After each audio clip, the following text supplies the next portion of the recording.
وتعرضنا في الحصة السابقة إلى الأغراض. قلنا الغرض لغة هو المرمى الذي يرمى فيه، وفي الاصطلاح هو الأمر الباعث على الهدف والغاية المنشود. وقلنا أن أفعال الإنسان ترتبط بالأغراض، وهذه الأغراض قد تتحقق وقد لا تتحقق. أما أفعال الله فلا ترتبط بالأغراض، وإنما فيها حكمة تظهر تارة وتخفى عليها أخرى. والمسألة الثانية ذكرناها وهي الأسباب، والسبب في اللغة هو ما يتوصل به إلى الهدف، وفي الاصطلاح هو وجود شيء يؤثر في شيء آخر. وذكرنا أن رأي أهل السنة هو عدم التلازم بين السبب والمسبب. الأسباب تؤثر في مسبباتها ولكن لا تلازم بينها، وأن المعتزلة يقولون بهذه الأسباب، والمجبرة لا يقولون بكل شيء خارج عن إرادة الإنسان فهو من عند الله عز وجل.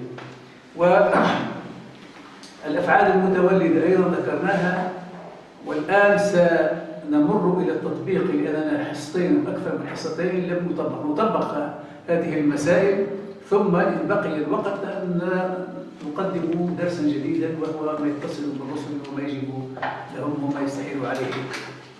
انظر في المسألة السابقة،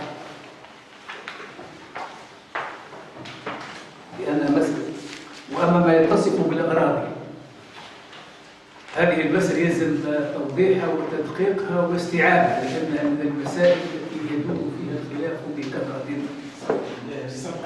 الصفحة 97 أو بأن يتصف بالأغراض 97.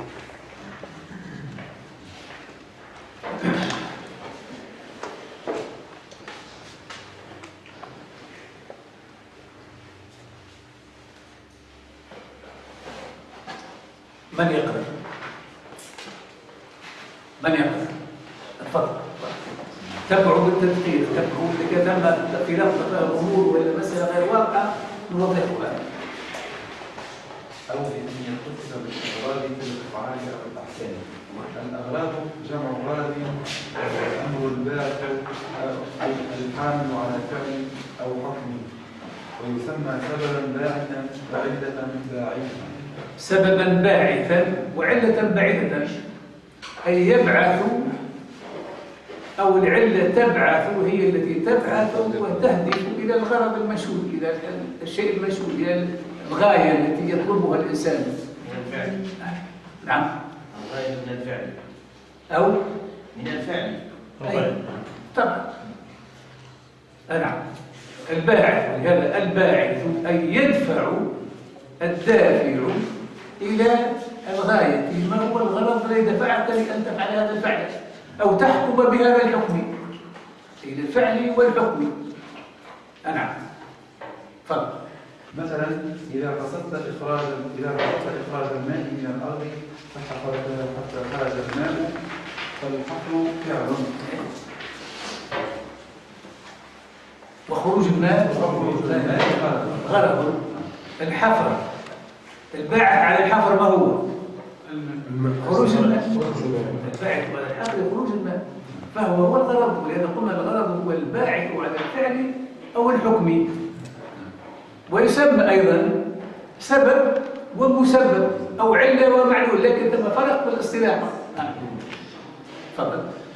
أي أمر باعث لك على الحفر، والله جل جلاله يستحيل عليه أن يتصف بغرض يبعثه على فعل من أفعاله كإيجاده لزيد، أو على حكم من أحكامه كإيجاده للصلاة وتحريمه للزنا، لما سنذكره المصنف آخر العقيدة. واضح الجملة. لماذا لا يحتاج المولى إلى الأغراض؟ لا تتعلق أفعاله أو أحكامه بالأغراض. لماذا؟ لأنه يعلم النتيجة المستقبل. لأنه يعلم النتيجة، وعند الفعل أو عند الحكم لم يكن باعثة أنه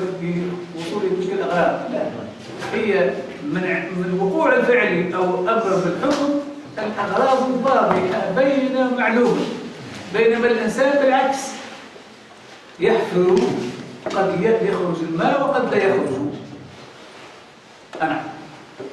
نعم، أفعال الله وأحكامه لا تخلو عن حكمته وإن لم تصل إليها عقولنا، لأنها لو خلت عن الحكمة لكانت عبثا وهو محال عليه تعالى. حسبتم أننا خلقناكم عبثا، ولهذا المثل يقال أفعال العقلاء تصان عن العبث، العقلاء والحكماء أفعالهم تصان عن العبث، فما بالك بأفعال الله وأحكام الله عز وجل. والحكمة ما يترتب عن الفعل أو الحكم ولا يكون باعثا عنه ولا يكون.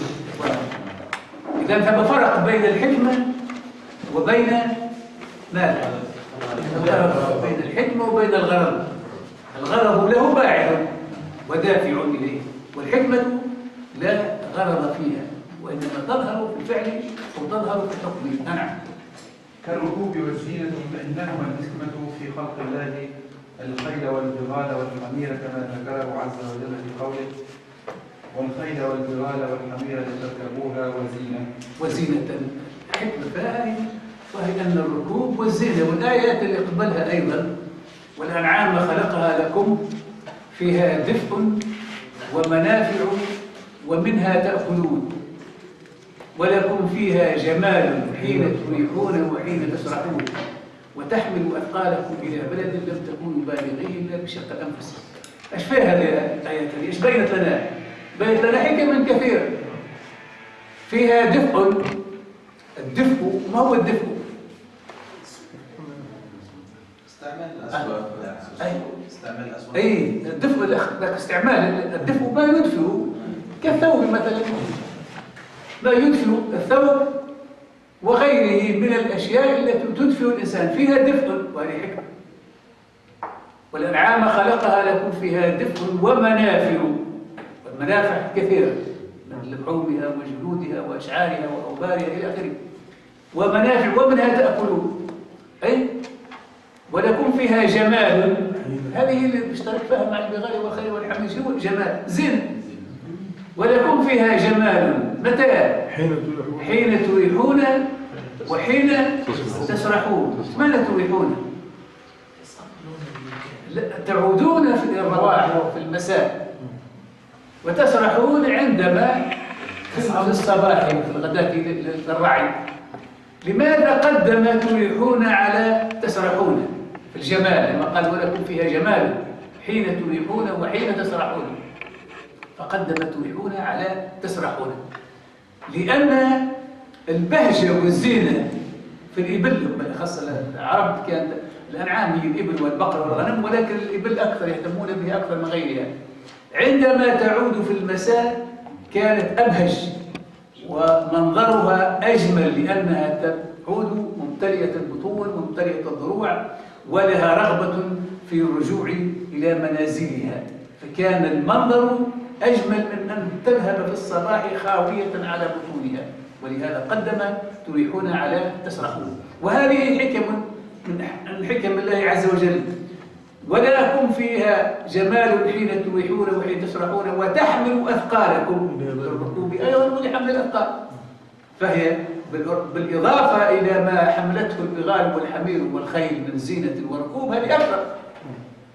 لكن يصعب التفريق بين الأغراض والحكمة. نعم. تصعب التفريق بين الأغراض. لا يعني نقول هذه تحدث أغراض. أي هذه لا مش أغراض، ليست أغراض، أن الحكمة ظاهرة فيه محققة، والغرض قد يتحقق. قد يكون الإنسان حكيما من البشر، ولكن في بعض الحالات حكمته لا تظهر، يكون قول في بعض الحالات لا حكمة فيه، وقد يكون فيه حكمة. هل الشعراء كلهم حكماء؟ لا، إلا قل ظهرت المعاني الحكيمة في أشعارهم. الحكمة بالنسبة لله عز وجل أفعاله وأحكامه كلها حكمة. ما تلقاش فعل من أفعال الله ما فيش حكمة، حتى إذا لم نصل نحن إلى معرفته ففي حكمة. بينما الأغراض لا، الأغراض قد تكون في حكمة وقد لا حكمة فيها، قد تتحقق وقد تتحقق، وهذا هو المشاهد والموجود بيننا. نعم. وإن وإنما لم تكن الحكمة باعثة لأن صاحبها يعلم قبل أن يصدر منه الفعل والحكم أنها تترتب قطعا على فعله وحكمه. ولهذا قال لم تكن غرضا، لأن فاعل الحكمة يعلم بالنسبة للمولى عز وجل، فاعل الحكمة يعلم ما يترتب على هذه الحكمة. أنا بخلاف صاحب الغرض فإنه يريد ويقصد من فعله وحكمه حصول غرضه ولا يعلم هل يترتب غرضه عليهما أو لا يترتب. ألا ترى إلى حافر الأرض ليخرج الماء فإنه يريد ويقصد من حفره خروج الماء ولا يعلم هل يخرج الماء أو لا يخرج، والله تعالى قد سبق علمه في الأزل بأفعاله وأحكامه وبما يترتب عليهما، فلا تكون الأمور المترتبة على أفعاله وأحكامه حاملة له عليهما، وإلا كانت أغراضا، وهو جل وعز منزه عنها بما سيأتي. واضح الأمر هذا؟ لا. من يواصل عليه؟ من يواصل بجهة؟ تفضل.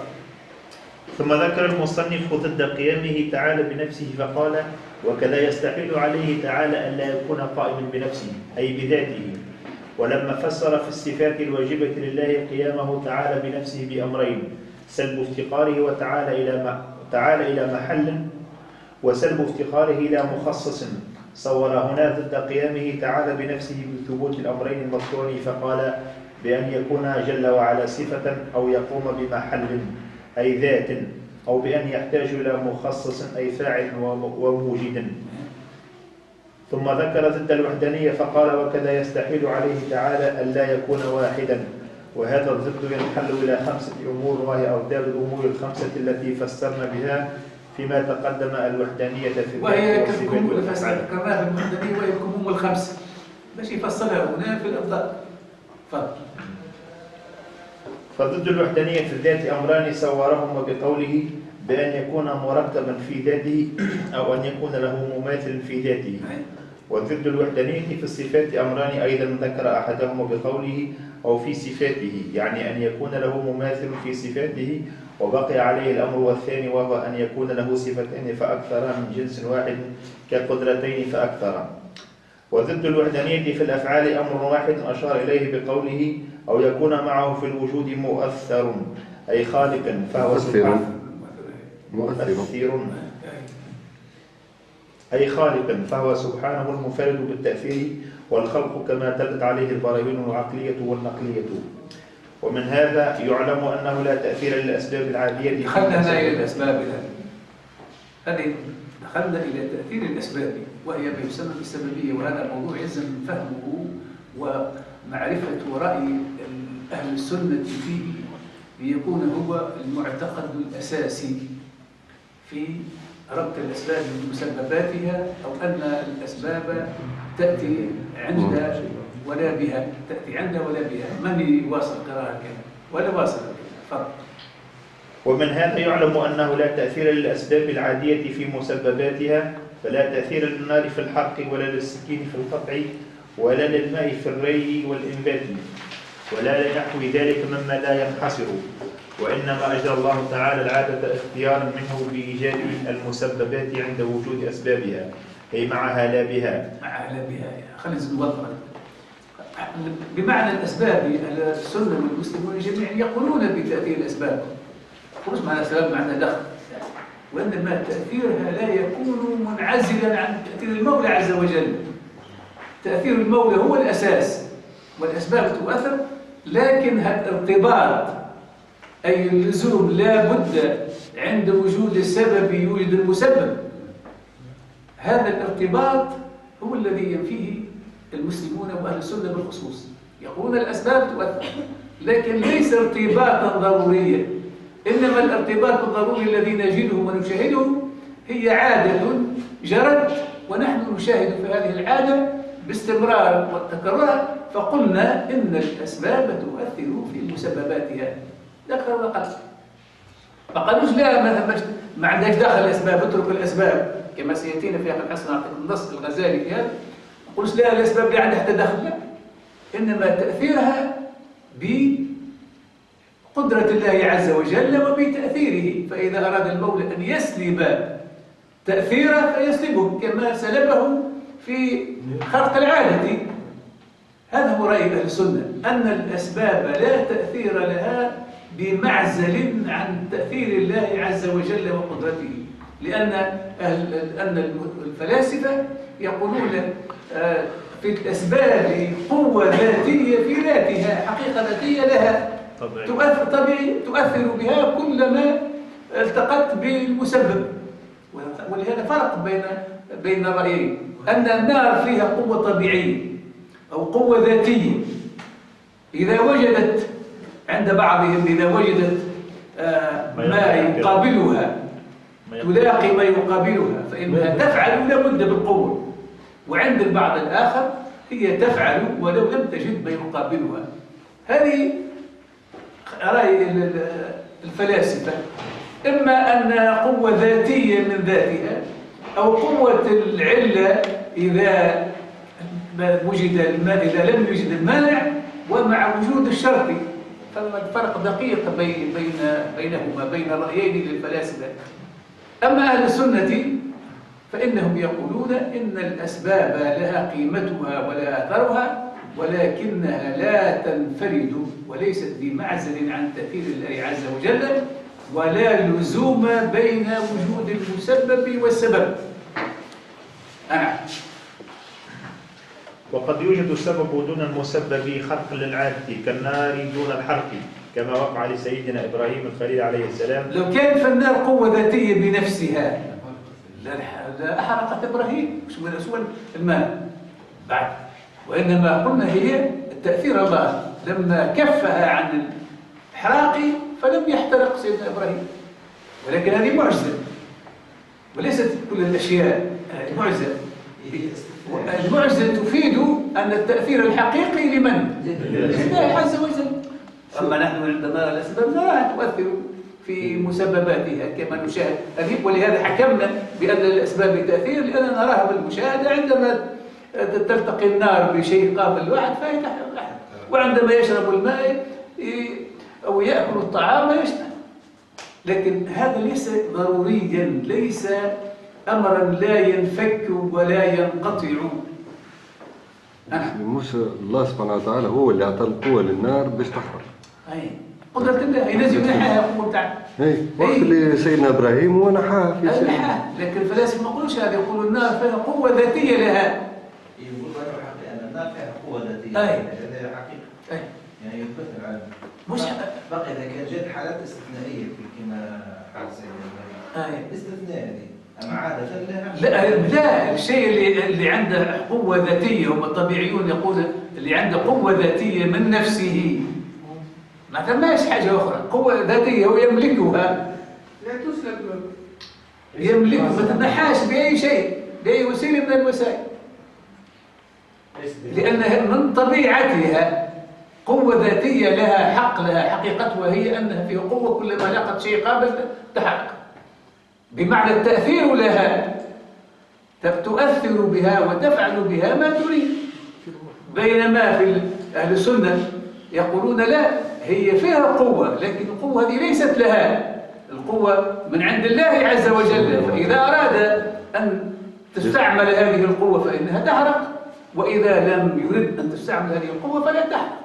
فلما فرق بين إنسان له حق بذاته يتصرف فيه كما يشاء، وبين من حقه مقيد، كما يقولون أهل الطبيعة، كما يقولون أن الطبيعة تؤثر في الأشياء، وهي التي تتولد مثلا في عالم تاع الطبيعة يتولد عن الأشياء، ولا دخل عند الملاحدة، لا دخل لإرادة الله وقدرة الله فيه. إذن رأي أهل السنة أن الأسباب تؤثر بقدرة الله وبتأثير الله عز وجل، ولا يعني هذا أننا لا نعير اهتماما بالأسباب ولا نستعمل الأسباب ونقعد ونقول لا كل شيء يصير بقدرة الله وتأثيره. لا، نحن نستعمل الأسباب ومطالبون باستعمال الأسباب، والتوفيق والتأثير لله عز وجل. تفضل. هي قوة أوجدها الله في المسببات، في الأسباب، يعني لا تضر ولا تنفع إلا يعني بإذن. طبعا القوة هذه لا تأثير لها إذا لم يرد الله عز وجل تأثيرا، وهذا ما وقع لسيدنا إبراهيم. إذا لم يرد الله، أراد الله أن يخلق السبب، هي عادة تسير بالأسباب، تجري الأمور بأسبابها، لكن إذا أراد الله كفها عن التأثير فيستطيع، ولهذا يرجع المتصرف والمؤثر الحقيقي هو الله عز وجل، ولهذا التعلق يكون بمسبب الأسباب أكثر من الأسباب مع استعمال الأسباب. ما نقولوش إذا بما أننا ما عندناش استعمال الأسباب لأننا طولبنا بأن نستعمل الأسباب، فليس من غير قرع يفتح الباب كما يقال، فليس من غير قرع يفتح الباب. السبب تستعمله ونتيجة السبب ليست لك. أنا وصل كما وقع لسيدنا إبراهيم الخليل عليه السلام، فأنه ألقي في نار عظيمة ولم تحرقه، بل كانت عليه برد وسلام كما أخبر به الله في كتابه العزيز. هذا هو اعتقاد أهل السنة في الأسباب العادية، ومعتقده هو المؤمن الناجي بفضل الله من أهوال الآخرة المترتبة على سوء الاعتقاد. هذا إذن رأي أهل السنة، ومعتقده هو الناجي. نعم. وكذا لا تأثير العباد وغيرهم من الأحياء في أفعالهم، وهي قسمان: اضطرارية واختيارية. هذا لا ينتقل إلى ماذا؟ المسألة هذه ما هي؟ وتقدم الإنسان الأفعال، خلق الأفعال. هنا ينتقل إلى خلق الأفعال.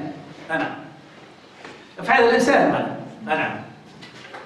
وهي قسمان: اضطرارية واختيارية. فالأفعال الاضطرارية هي التي يخلقها الله للحي ولا يكون له فيها اختيار ولا قدرة، كحركة الارتعاش، فأن صاحبها مضطر ومجبور عليها في الظاهر أي المشاهدة، وفي الباطن أي الحقيقة والواقع. ولا خلاف في أن الخالق للأفعال الاضطرارية هو الله عز وجل، وقد تفضل سبحانه بإسقاط التكليف عن المضطر. هذه إذن أمر واضح، هذه ما فيهاش خلاف. الأفعال الاضطرارية هي من الله عز وجل، لا خلاف في ذلك، ولهذا لا تكليف فيها، لا عقاب في المخالف فيها ولا ثواب، لأن ما فيهاش تكليف، ما فيهاش مسؤولية وما فيهاش تكليف. الأفعال الاضطرارية أنت لا تستخدم لك فيها، كالارتعاش وكالخفقان وكالرفع الأجفان وغيرها من الأفعال، هذه إذن باتفاق. أنا الآن تفضل. الأفعال معناها من الإنسان كلها يعني مخلوقة. نعم. أفعال الإنسان كلها مخلوقة. أفعال الإنسان